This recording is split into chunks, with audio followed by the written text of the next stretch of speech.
Si tu regardes cette vidéo, c'est que tu as besoin de retrouver de la clarté pour prendre la bonne décision avec ce qui se passe en ce moment pour toi. Peut-être que tu envisages de quitter ton couple et que du coup tu te sens perdu, bloqué, dans le flou, peut-être épuisé, éteinte. Peut-être que ça fait des mois ou des années que tu essayes de mettre des choses en place et que rien ne bouge.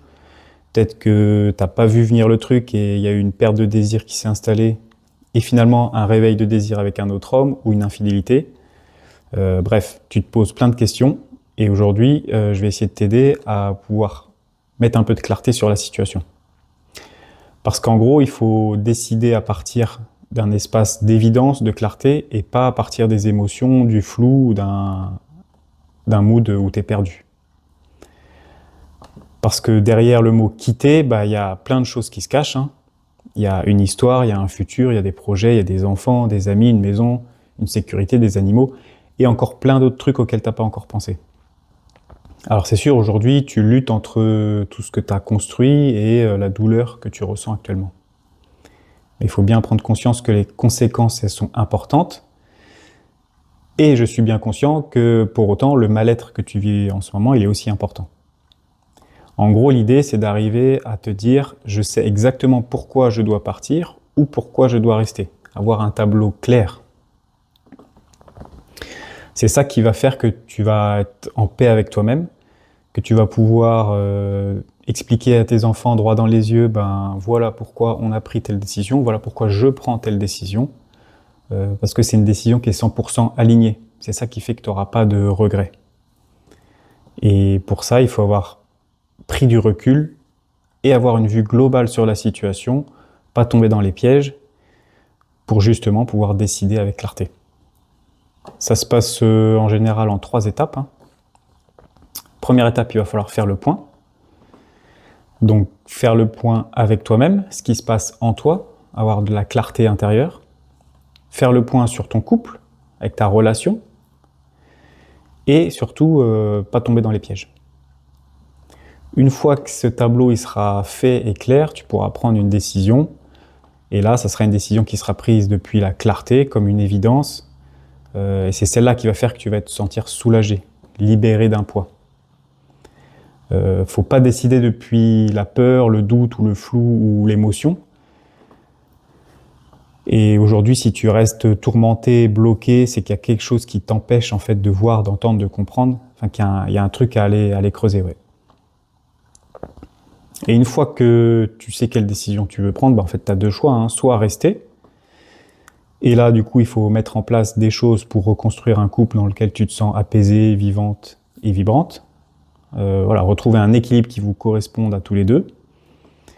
J'utilise souvent l'image de la flamme et du trépied. Il y a 3 piliers dans le couple et il y a une connexion. C'est ça qui tourne autour du désir et des 3 dimensions corps, cœur, esprit. Et si jamais ta décision c'est de partir, et là il va falloir essayer de trouver comment te débloquer tes peurs, ta culpabilité. C'est souvent les mêmes peurs qui reviennent. Peur de se retrouver seul, tout ce qui est face à la sécurité, le regard des autres, ou la culpabilité de faire souffrir ses enfants, son conjoint. Donc il y a des moyens aussi pour travailler sur ces peurs, s'en libérer, pour pouvoir avancer sereinement. Alors, comment faire le point sans tomber justement dans ses propres pièges? Et là, c'est tout le but aussi de l'accompagnement clarté que je propose. J'accompagne les personnes qui sont dans ces situations-là pour faire ce point et savoir quoi mettre en place pour avancer. Donc déjà, il faut faire le point avec toi-même. Et là, il y a 2 choses à discerner, les pensées et les émotions. Ce sont chacun des signaux qu'il va falloir apprendre à interpréter, regarder, comprendre. Ils ont des mécanismes un peu différents. Les pensées, c'est ce qui va te causer un épuisement mental, mais aussi physique, parce que ça part en cercle vicieux, en fait, en cercle un peu infernal. Et parce que, en gros, ça tourne dans ta tête, ça t'empêche de dormir, ça te ralentit dans ton travail, ça t'empêche de profiter des petits moments, et du coup, ça crée de la fatigue physique, et après, ça s'enchaîne.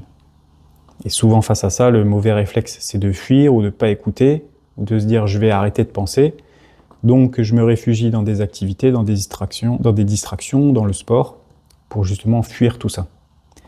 Mais en faisant ça, le problème, c'est que tu passes à côté du message caché, tu restes pris dans ce flow et tu n'arrives pas à prendre le pas de recul, te mettre en position d'observateur et comprendre ce qui se joue réellement derrière toutes ces pensées et ces ruminations. Alors qu'en fait, c'est en prenant ce pas de recul que tu vas pouvoir trouver les clés de l'apaisement et retrouver de la clarté. Et concernant les émotions, c'est pareil, il y a des mécanismes à comprendre. Il faut aller chercher, en fait, qu'est-ce que te disent tes peurs, ta culpabilité, ta colère, ta tristesse, ta honte. Voilà. Tout ce qui revient au quotidien, ce sont des indices qu'on peut justement utiliser pour aller mener un peu l'enquête. Face à cette culpabilité, la peur d'être seul, la peur de se tromper, la peur du jugement des autres, voilà, tout ce qui intervient. Donc pour faire souffrir l'autre, les enfants, les abandonner, est-ce que j'ai tout essayé? Et un des ressentis qui est hyper piégeux, on va dire, c'est le désir. Peut-être qu'aujourd'hui, tu as eu un réveil de désir pour quelqu'un d'autre, et là, il faut aller comprendre le message caché qu'il y a derrière. Donc pas confondre désir et amour, essayer de se poser les questions dans mon couple, est-ce que le désir a déjà été présent ou pas? Voilà, essayer de comprendre ce qui se cache derrière. Qu'est-ce que cet homme me renvoie de moi-même? Et pas tomber dans la phrase classique qui est un gros piège. Hein. Si j'étais vraiment amoureuse de mon mari, je ressentirais pas de désir pour cet autre homme, donc c'est que j'aime pas mon mari. Là, on confond plein de choses dans cette phrase et il faut aller éclaircir tout ça. Le but d'aller réguler ces émotions, c'est que ça va apaiser un peu tous les symptômes physiologiques. La boule au ventre, la gorge serrée, voilà, tout ce qui peut se manifester dans ton corps. Et en faisant ça, tu te libères d'un poids, ça te permet d'avoir vraiment une clarté sur ce qui se passe en toi. Donc une fois que tu as fait le point avec toi-même, il va falloir faire le point aussi sur ton couple, ta relation. Où est-ce que vous en êtes du côté de l'amour, avec les 3 dimensions de l'amour, corps, cœur, esprit. Il y a des choses à aller explorer, à se questionner. Est-ce que ces choses-là étaient présentes au début de notre relation? Est-ce que ça s'est éteint? Qu'est-ce que je retrouve avec cet autre homme? Voilà, l'amour est composé de plusieurs piliers, on va dire. Et là, il faut prendre le temps d'explorer tous ces piliers. Et c'est un peu la même chose sur ta relation, sur ton couple. Il y a des essentiels. Essayer de voir qu'est-ce qui te convient, qu'est-ce qui ne te convient pas, qu'est-ce que l'autre t'apporte, quels sont tes besoins non comblés. Il y a un tas de grands domaines à aller explorer pour justement faire le point sur cette relation. Il y a des choses qu'on peut modifier, il y en a d'autres qu'on ne peut pas forcément. Donc voilà, il faut prendre le temps d'aller analyser tout ça. Et pareil, comprendre ce qui se cache derrière la phrase « je crois que je l'aime plus » ou « je ne l'aime plus ». Il y a un tas de pièges entre amour, état amoureux, désir, déconnexion, l'attachement, les habitudes.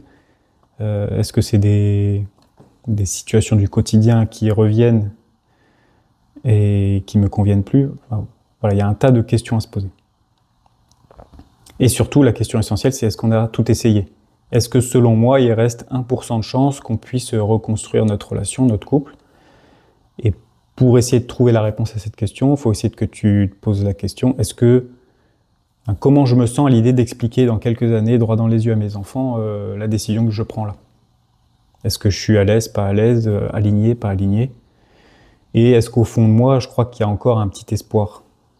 Ou pas?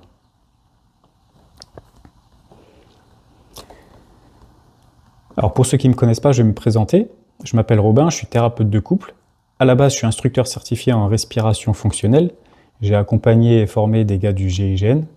Je suis un expert en régulation du système nerveux autonome à la base. Et après, je me suis formé sur l'intelligence émotionnelle. Donc, trouver les besoins cachés qu'il y a derrière les émotions, arriver à les décrypter. Je me suis aussi spécialisé dans l'introspection, explorer le monde intérieur, le mental. Donc, tout ce qui est les ruminations, les pensées qui tournent en boucle. Et c'est beaucoup basé sur les travaux du psychologue et professeur à Harvard, Richard Schwartz, qui a développé la méthode IFS. Je me base sur le monde de la méditation, de la spiritualité, mais avec un regard d'ingénieur et de sportif compétiteur.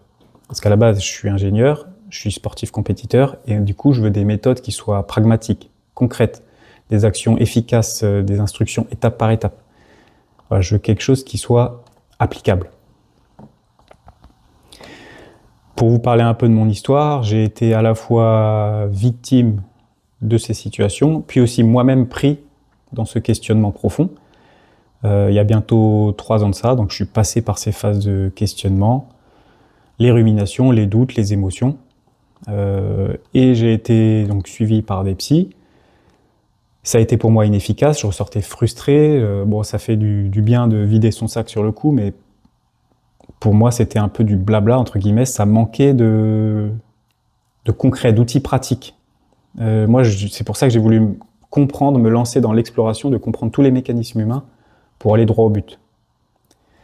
À l'époque, en fait, la mère de ma fille qui avait 1 an et demi, elle est partie du jour au lendemain après 15 ans de couple, parce qu'elle elle est restée en fait enfermée dans sa tête, à se faire ronger, se torturer elle-même face à tous ces questionnements, ces doutes. Et elle a été jusqu'à prendre une décision dans le flou, juste pour se soulager de la pression de cette situation pesante. Et c'est pour ça que ça me tient à cœur en fait d'accompagner les personnes qui sont dans cette situation, parce que c'est important, essentiel de prendre des décisions à partir de la clarté. C'est ça qui va apaiser, c'est ça qui va faire qu'on n'aura pas de regrets sur le long terme, qu'on est sûr de soi et qu'on n'en paye pas les conséquences sur des années après. Voilà, avancer sereinement. Et c'est pour ça que j'ai mis au point la méthode Notice. Donc c'est un mix entre un accompagnement que j'appelle accompagnement clarté. Donc là, on va, en séance individuelle, décoder les signaux, apprendre à ne pas tomber dans les pièges et pouvoir justement avoir les outils pour prendre des décisions alignées qu'on ne regrette pas.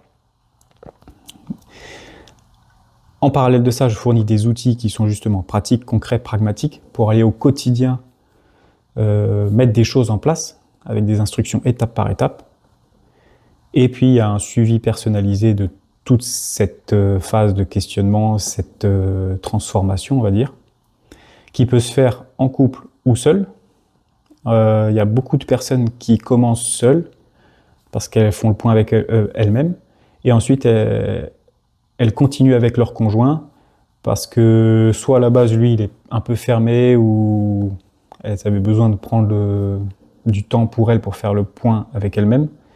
Et après, elles se disent, en fait, j'ai envie de reconstruire mon couple, reconstruire cette relation. Et donc là, on continue l'accompagnement à 3 pour mettre les bonnes choses en place au fur et à mesure. Donc si tu te retrouves là-dedans, quelle est la première étape pour toi aujourd'hui? C'est de réserver un bilan clarté qui est offert. Tu trouves le lien qui est dans la description juste en dessous. Donc c'est un bilan visio ou téléphone. C'est gratuit, ça dure 30 minutes, ça n'engage à rien. Le but, c'est de faire le point, mettre en lumière ce qui te bloque actuellement, ce dont tu as besoin. Donc on va essayer de faire le tour de ta situation, ton besoin actuel, et qu'est-ce que tu dois faire pour avancer. Voilà, ça se passe avec moi. Le lien est en description, tu cliques, tu choisis ton créneau, et puis après c'est moi qui t'appelle le jour du rendez-vous.